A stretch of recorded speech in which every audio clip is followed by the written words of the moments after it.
Halo semua, selamat datang kembali di channel Rekan Imaji. Ruang untuk Imaji yang bersemarak. By the way, gue ngucapin thank you buat yang udah ngikutin konten Rekan Imaji sejauh ini. Gimana kabar kalian semua? Semoga dalam keadaan yang sehat selalu, dalam keadaan baik-baik aja, dan semoga selalu dalam kasih sayang Tuhan ya. Kali ini agak sedikit berbeda karena gue sendirian tag kontennya, karena rekan gue Alif lagi sibuk. Dan ini tentang pembahasannya kali ini soal personalitas dan identitas. Nah, jadi apa sih perihal personalitas dan identitas tersebut? Di simpelnya gue udah bikin artinya gitu menurut gue pribadi gitu. Dan by the way ini disclaimer ya, kalau semua yang ada dalam konten Rekan Imaji itu murni opini gue pribadi. Jadi sah-sah aja, kalau ada yang menambahkan referensi, ada yang mau mengkritik, itu boleh-boleh aja. Jadi sebelum gue masuk pembahasan, bisa kita lihat dulu sebentar apa sih maknanya antara personalitas dan identitas tersebut.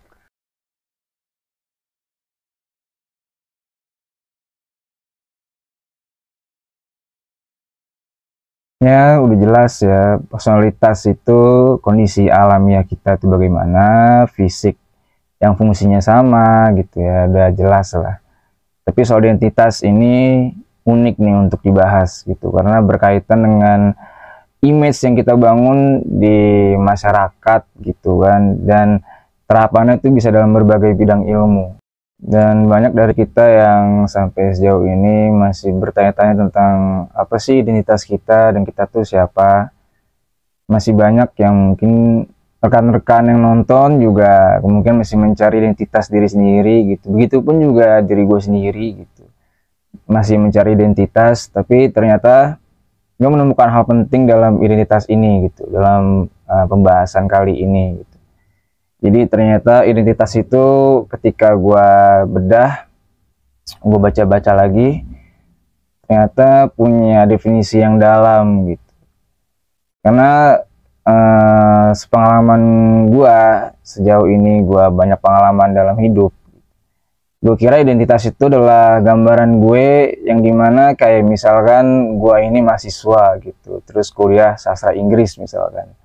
Dan ternyata ketika gue pahami lebih dalam, bukan itu gitu, apa definisi yang tepatnya gitu. Ternyata yang tepatnya soal identitas diri itu adalah terkait dengan konsep zero. Nah, konsep zero tuh kira-kira bagaimana ya gitu. Jadi ini gue kasih gambaran sedikit karena gue udah bikin notes-notesnya gitu supaya simpel dipahami.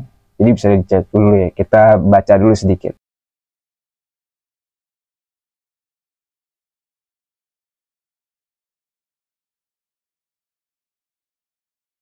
Ya, jadi dari catatan yang gue buat tentang konsep zero dalam diri sendiri itu, ternyata identitas kita itu terkait dengan bagaimana kita merespon berbagai interaksi dalam kehidupan kita dengan manusia lain gitu. Jadi yang pertama yang gue dapatkan tentang identitas diri dalam menjalankan konsep zero tersebut, pertama kita tidak selayaknya merasa kuat gitu. Karena kita suka merasa semua hal tuh bisa kita capai, tapi kita lupa kita bisa mencapai hal tersebut itu karena ada campur tangan Tuhan gitu. Karena menurut yang gue lihat ya, sejauh yang gue pahami, yang gue observasi, kebanyakan kita kalau fokusnya itu dengan diri kita sendiri tanpa menghadirkan Tuhan gitu, kita merasanya kita bisa ngapain aja, bisa melakukan apa aja, dan itu akan menjadikan diri kita endingnya akan sombong, jadi lupa diri gitu. Nah, lupa diri ini jadi bisa jadi bumerang buat diri kita sendiri, karena kita merasa kita harus mendapatkan feedback apa yang telah kita usahakan gitu.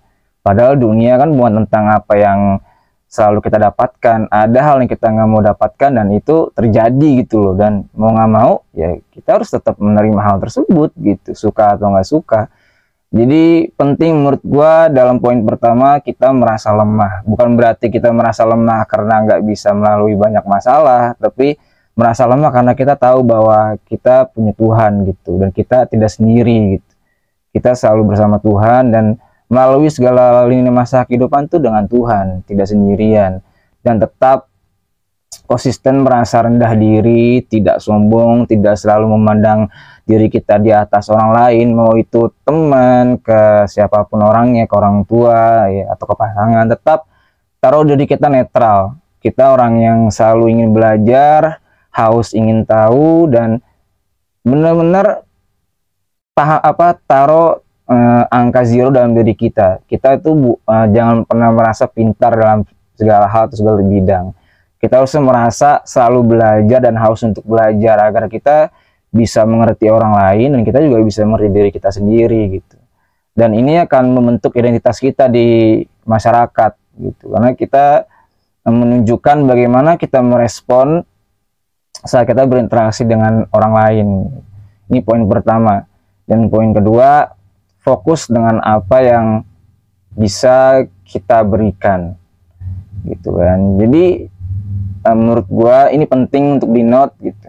Kita kebanyakan ya, gue bilang nggak semua gitu, kebanyakan orang ketika memberi sesuatu pasti berharap ada feedbacknya, minimal samalah pemberian baliknya gitu. Misalnya ngasih kado nih, kadonya misalnya saja boneka misalkan ke temen lu, dan lu juga ngarep pasti dia ngasih kado lu ketika lu tak juga boneka dong gitu, pasti kebanyakan begitu kan.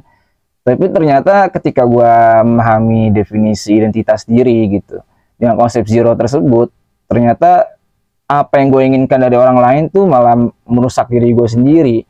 Jadi gue berekspektasi nih orang akan memberikan gue yang terbaik, padahal ya kita nggak akan bisa tahu gitu loh apa yang akan diberikan orang lain ke kita gitu. Yang cuma bisa kita lakukan adalah ya kita memberikan yang terbaik untuk mereka aja gitu. Kita nggak perlu feedbacknya tuh bagaimana bentuknya gitu. Diucapkan terima kasih juga udah bagus ya kan. Jadi penting untuk selalu berkonsisten memberikan tanpa memikirkan feedbacknya itu bagaimana gitu. Karena kalau kita memberikan sesuatu tapi kita mengharapkan timbal balik, menurut gue pribadi itu malah kita jadi nggak tulus ya. Jadi kita ketika memberi sesuatu kita mengharapkan sesuatu juga dari orang lain, dan itu bisa bikin kita kecewa gitu tanpa sebab. Bahwa orang lain tidak merasa harus memberikan sesuatu nih, tapi karena kita mengharapkan sesuatu dari orang lain yang udah kita bantu, kita kecewa sendiri gitu, padahal orang lain itu tidak melakukan kesalahan kepada kita. Nah ini yang bahaya gitu. Nah yang terakhir, konklusinya dari yang sebelumnya gue jelaskan, jadi identitas kita itulah tentang apa yang kita berikan ke orang lain, bukan siapa kita, apa yang kita kerjakan, apa profesi kita. Jadi menurut gue identitas kita itu ya apa yang kita berikan ke orang lain gitu ya, yang positif pastinya, bukan yang negatif gitu. Jadi kan banyak yang bertanya, jadi hidup gua nih harus apa, harus ngapain, harus bagaimana gitu, dan gue siapa gitu. Nah pertanyaan-pertanyaan yang tadi gue lontarkan itu terjawab kalau kita selalu konsisten memberikan yang terbaik apapun modelnya, maupun itu bantu temen yang lagi susah, maupun ada misi yang luar biasa, misalkan bikin usaha gitu kan, bantu UMKM gitu untuk orang-orang yang tidak mampu jadi punya pekerjaan, banyak halnya lah. Jadi selama pun hal positif yang kalian berikan ke orang lain itu sebetulnya kalian udah punya identitas gitu. Jadi identitas itu bukan sebuah nama, bukan sebuah profesi kalian gitu, tapi tentang apa yang bisa kalian berikan dalam kehidupan kalian, dan itu bermanfaat bagi orang lain gitu. Karena kalau misalkan kita pahami lagi gitu, orang lain tuh kenal kita karena apa sih? Maksudnya orang tuh mengenang tentang kita tuh karena apa? Apa karena kita berkuliah kah, atau karena kita bekerja di tempat yang bagus kah? Pasti kan yang orang lihat tentang kita, ke orang mengenal kita itu ya karena apa yang sudah kita berikan kepada mereka gitu. Itu kan sebagai apa ya, personalitas aja gitu, nama, tempat tinggal, tempat kerja, dan segala macam halnya gitu. Tapi kita tetap dikenang dengan apa yang udah kita berikan kepada orang gitu, tentang siapa kita gitu. Jadi tidak perlu risau atau tidak perlu banyak bertanya lagi, kenapa aku yang dipilih untuk hidup, kenapa gue yang survive gitu, kenapa gue yang diberikan tugas seberat ini dalam hidup. Ya jalanin aja, bawa santai, dan usahain hal kecil maupun yang besar itu ada manfaatnya untuk orang lain gitu. Jadi jangan pernah merasakan apa yang kita berikan itu nggak ada impactnya. Jangan pernah jangan pernah merasa yang kita lakukan untuk orang lain itu kayak sia-sia gitu, nggak ada nilainya. Jangan pernah berpikir seperti itu ya, karena apapun yang kita berikan, apapun yang kita lakukan untuk orang lain itu pasti ada harganya gitu. Bahkan ada orang lain yang bahkan berterima kasih karena kita sudah membantu mereka gitu. Jadi ini yang membentuk identitas kita di masyarakat gitu. Ini menurut gue pribadi ya gitu. Jadi menurut gue segini aja konten kali ini tentang personalitas atau identitas gitu. Kalau suka tinggal like videonya, kalau nggak suka tinggal di dislike. Kalau ada yang berbeda pendapat, ada pandangan atau referensi lain, silahkan taruh di komentar. Silahkan berimaji sesuai apa yang kalian mau, sebebas-bebasnya kalian berimaji gitu. Gua Syarif dari Rekan Imaji, peace at last.